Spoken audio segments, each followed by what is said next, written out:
How can you not be torn apart when you see young people struggling to survive in one of the world's toughest neighborhoods?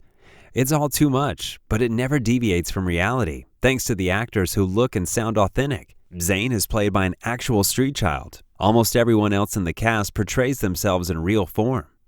Zain, an unregistered 12-year-old living in Lebanon's deprived slums with his uneducated parents and a crowded group of brothers and sisters, is a competent problem solver as well as a perceptive observer. While these mature characteristics do not necessarily sound tragic, they are heartbreaking assets to observe in action, as they are shaped against unique adversities that no child should ever have to face.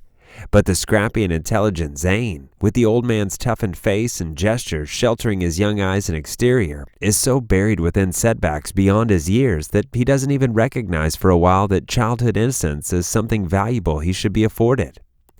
We see how capable and sharp this one-of-a-kind boy is early on, when he instinctively recognizes that his beloved sister, a preteen who is just starting her period, will be sold to a suitor in exchange for some chickens. Despite his best efforts, he tragically loses his sister. So Zain runs away from home and one day finds himself in court with his desperate parents, a plotline that serves as a structuring device while a portion of the story is told in flashbacks.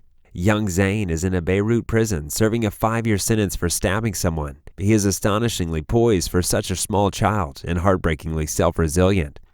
He realizes he has no one to rely on. His parents, such as they are useless. They have no idea how old he is. Zain is on his own and he must learn to fend for himself.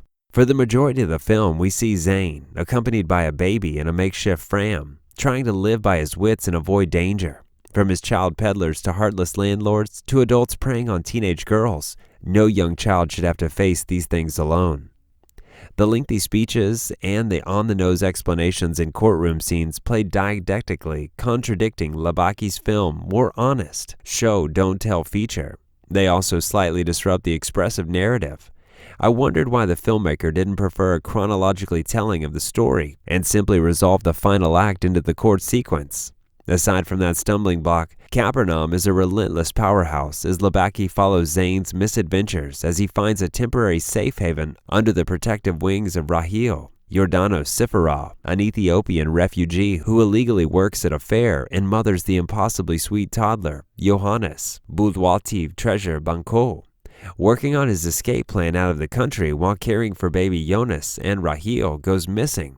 The film's most heartbreaking scenes. Zain eventually falls back into the clutches of his former clan. The film is not entirely depressing. It demonstrates that children, even in the most dire circumstances, are incredibly resilient, and survival is determined not only by chance but also by intelligence. It also teaches us not to pass judgment too quickly, as Zain's parents explain to the judge presiding over his trial that they are immigrants without papers, and without papers they are jobless. How will the children be fed?